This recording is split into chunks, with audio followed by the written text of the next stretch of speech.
तो हेलो दोस्तों, आज से हम शुरू करने जा रहे हैं मध्यकालीन भारत का इतिहास।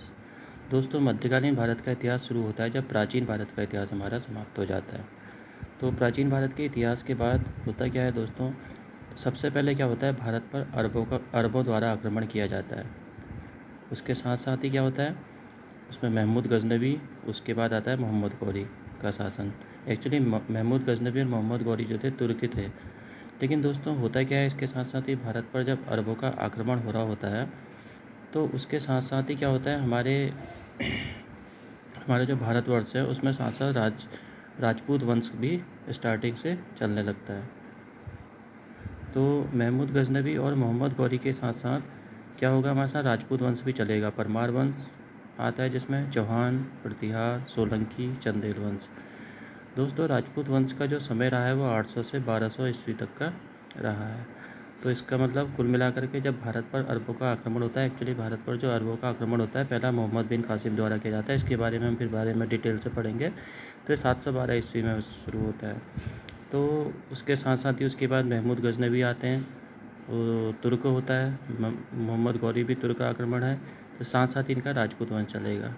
अब दोस्तों क्या होता है, 800 से 1200 ईस्वी का काल है। तो क्या होता है, राजपूत वंश जैसे ही एंड होता है यानी कि 1200 ईस्वी में, तो उसके साथ साथ ही क्या हो जाता है, उसके बाद हमारा 1206 से लेकर के सन 1526 तक का सल्तनत काल का समय आता है। दोस्तों, इस सल्तनत काल का समय क्या है, इस टाइम के जो भी राजा महाराजा हुए उन्होंने अपने आप को सुल्तान की उपाधि ग्रहण करी थी। ये चलता है 1206 से 1526 ईस्वी तक का। तो 1206 से लेकर के 1526 ईस्वी के में जो पहला जो वो आता है वंश, वो आता है गुलाम वंश।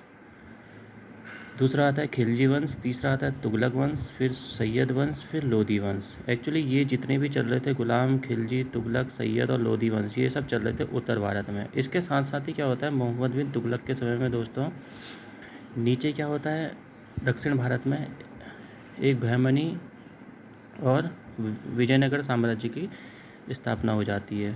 तो यही होता है दोस्तों कि उत्तर उत्तर भारत में तो हमारा क्या चल रहा है, सल्तनत काल चल रहा होता है।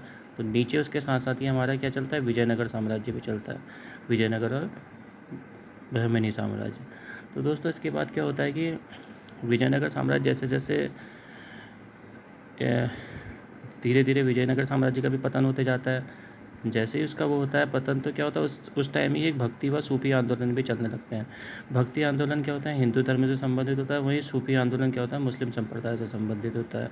तो जहाँ पर दोस्तों क्या होता है, भक्ति व सूफी आंदोलन क्या होता है, अपने चरम पर पहुँचता है, तो उसके साथ ही हमारा क्या होता है, मध्यकालीन भारत में मुग़ल वंश का उदय हो जाता है। इसमें क्या होता है, पहला जो शासक आता है वो बाबर है, फिर हुमायूं है, फिर अकबर, फिर जहांगीर, फिर शाहजहाँ, औरंगजेब, फिर क्या चलता है, उत्तर मुग़ल काल का समय चलता है। और दोस्तों जैसे ही हमारा उत्तर मुग़ल काल समाप्त होता है तो उसके बाद हमारे आधुनिक भारत का इतिहास शुरू हो जाता है। तो दोस्तों अभी हम लोग जो पढ़ेंगे मध्यकालीन भारत के इतिहास में, हम क्या करेंगे, भारत पर अरबों का आक्रमण से लेकर के सल्तनत काल, विजयनगर साम्राज्य, ये सब पढ़ते हुए मुग़ल वंश का उत्तर मुग़ल काल तक का जाएंगे। तो दोस्तों ये क्या थी, आपको मध्यकालीन भारत के इतिहास के बारे में कुछ जानकारी देनी थी।